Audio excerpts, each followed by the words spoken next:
Your skills are worthless if nobody knows you exist. We see it all the time. There are people with a lot of credentials, a lot of skills, and they're barely making six figures. Meanwhile, some broccoli-haired kid, 19 years old, driving around in a Lambo selling courses is making seven figures. And that's the thing about it. Your skills and credentials aren't actually the most valuable thing that you can use in the market. So in today's video, I'm gonna show you why most skilled professionals aren't making the money they deserve and show you a little bit how to harness some of that energy from broccoli-haired Miami boy so that you can use it to actually make money with your real credibility and expertise. So let me ask you this. If experience and credentials and skills were the most valuable thing in terms of making money, then why are so many people with a lot of credentials, a lot of skills, and a lot of experience struggling to get by right now? So we've all bought into this idea that you're supposed to get credentials, that you're supposed to get skills, and that you're supposed to get experience because it's going to lead to a better life, particularly when it comes to your finances. But if you really look at it, that isn't necessarily true. So for example, some people go to school for a really long time. Let's say a board certified surgeon who's gone to school for like 12 years. Maybe they'll make 500,000 a year. Like if they're lucky, they'll touch $1 million. Meanwhile, that broccoli-haired teenager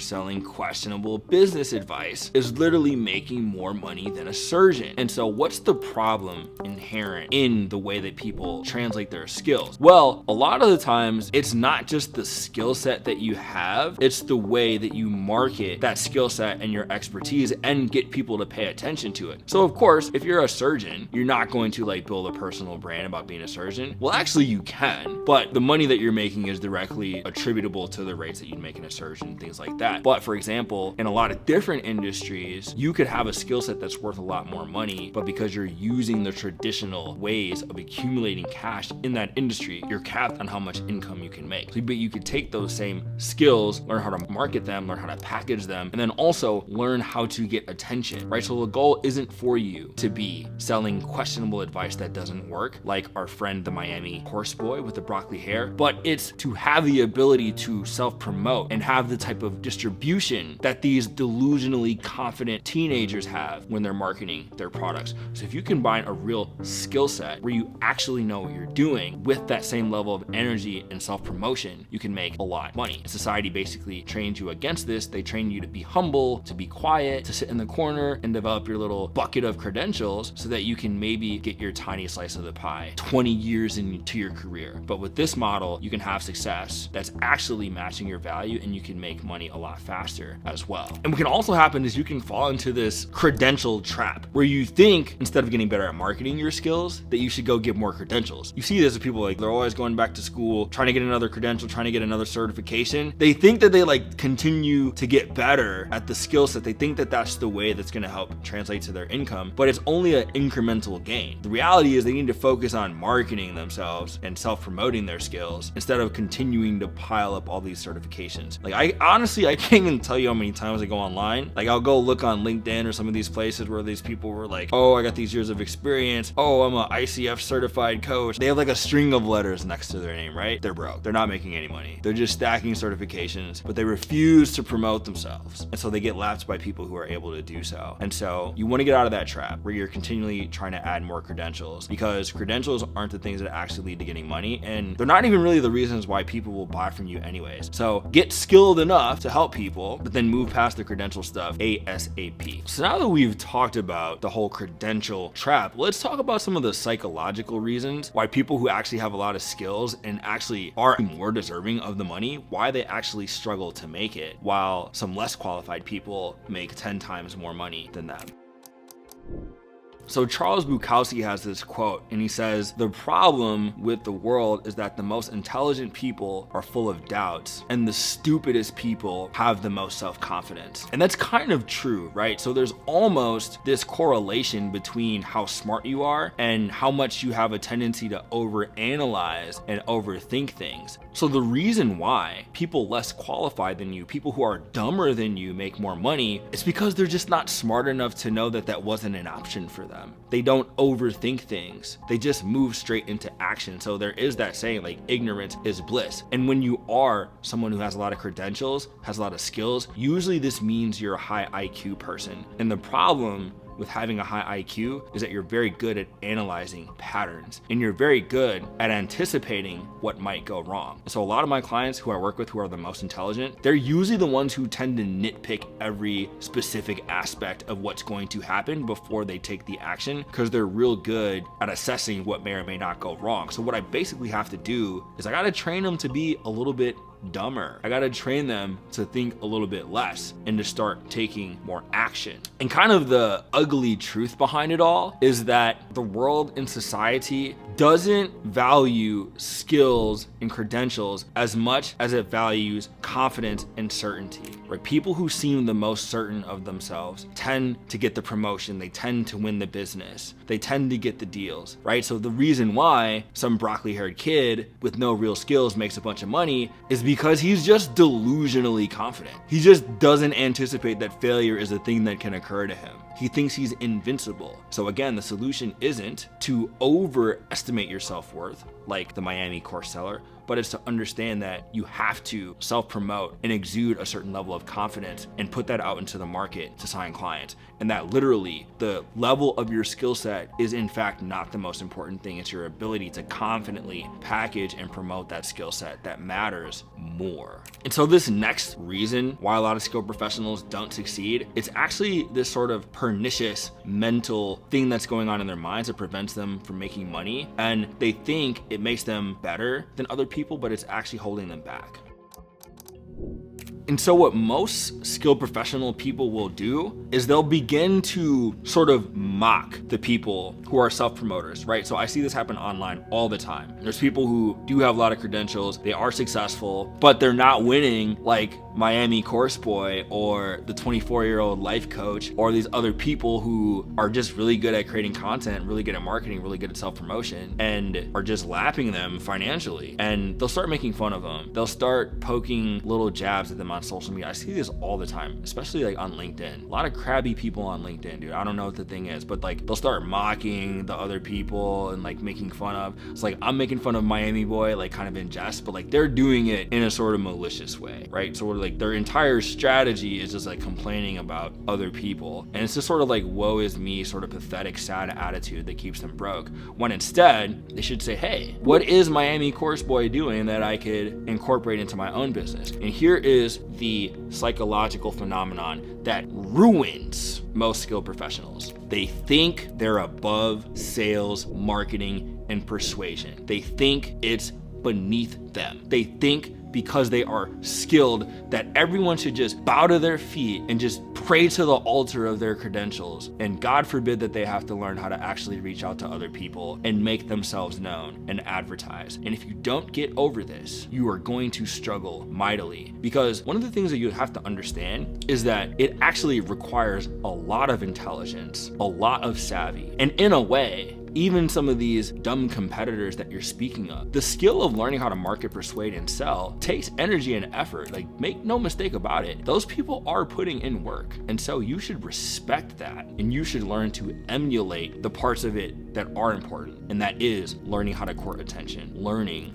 how to sell, learning how to market. It even reminds me of this story that I read from Robert Kiyosaki, who wrote this book called Rich Dad Poor Dad, right? So he was talking to this woman who had graduated from university as a writer. She had an MFA, which is like a master's degree for writing. And she asked Robert for advice on how to build her writing career, how to sell more books. And he said, you should learn marketing and sales. And again, like a lot of credentialed types do, she scoffed at him and said, ugh, like, what do you mean marketing and sales, right? And then here's what he said. He said, it's not called best writing author. It's called best selling author. And so you have to learn the skill of sales and marketing if you want to get ahead, especially if you're running an online business. Your skills alone aren't enough. There's a lot of other people who have skills who are bad at getting visibility for them. Sales and marketing not only are the most valuable skills that you need when it comes to building an online business, but if you actually delve into them, you'll find there is a lot of nuance, a lot of context, a lot of subtext in learning these skills. It's another thing, high IQ people do this, where they say, oh, I hate small talk, right? And what they don't understand is that banter is a form of intelligence. It's a social intelligence. It lubricates conversations and gets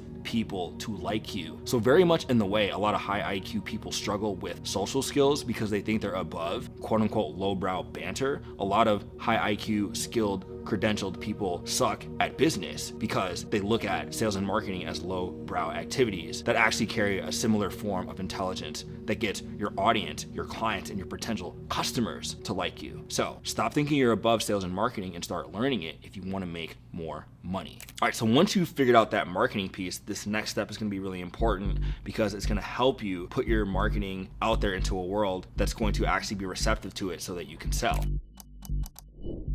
So the next thing that you need to do is you need to learn how to have confidence. You need to learn how to be a self-promoter. And there's a 3-step process that you can use to build the confidence to put yourself out there. So step 1, you're gonna create what is called a victory log, right? So you're gonna take out a piece of paper and you're gonna write down every single win you've ever had in your career. You're gonna write down the hard work that you did to get those certifications and those credentials. You're gonna write down all the problems you overcame on the way to doing so. You're gonna talk about all the goals that you've accomplished. Because if you think about it, if you're a highly credentialed, skilled person, like you actually have achieved a lot. And so in order to get the confidence to actually self-promote, reflecting on how much work you put in is gonna help you do that. If anyone deserves to self-promote, it's you. Out of all people who's taken so much time to develop the skill set, who deserves the attention more than you? And so that's how you do the mindset shift. It's like, hey, these others out there with less skills than me are getting attention. Well, the world needs to hear from me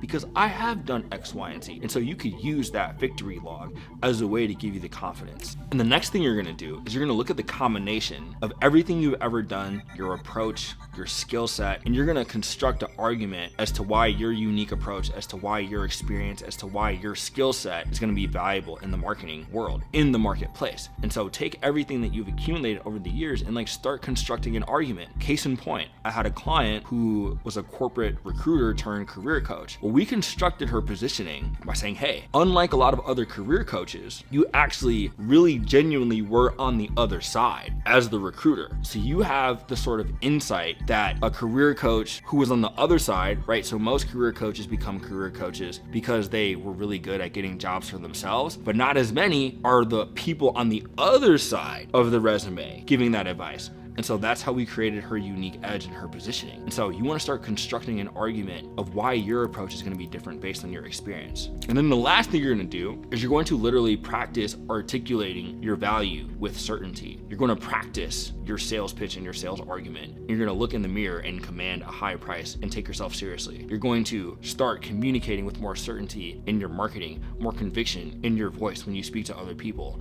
And in general, after you've taken the time to highlight your experience, to go through your victory log, to construct your argument, you're gonna start posting that argument emphatically in your content. You're gonna speak about that argument emphatically when you're talking to potential clients. You're not going to say things like, I think, I guess, maybe. You're gonna say, no, this is the price. This is the value that I offer. This is the result that you are going to get after working with me. So with your experience, you can create that sort of marketing apparatus that's going to convince people to work with you. And then you just have to convince yourself that you're worthy of getting money in exchange for your value, and it'll start to happen.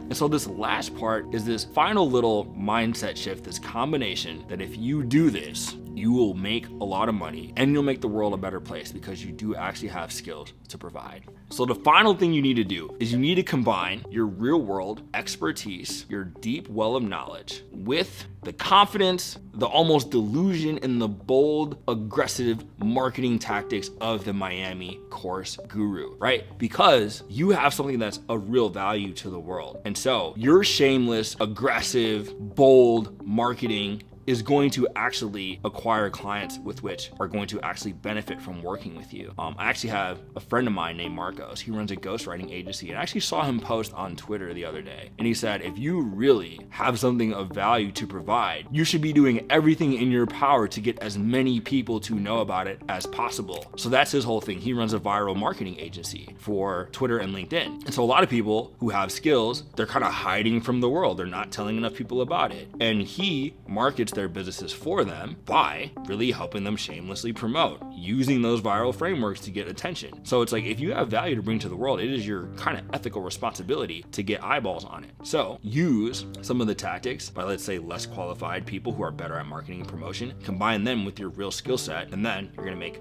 a lot of money, and then you're gonna bring a lot of value to the world as well.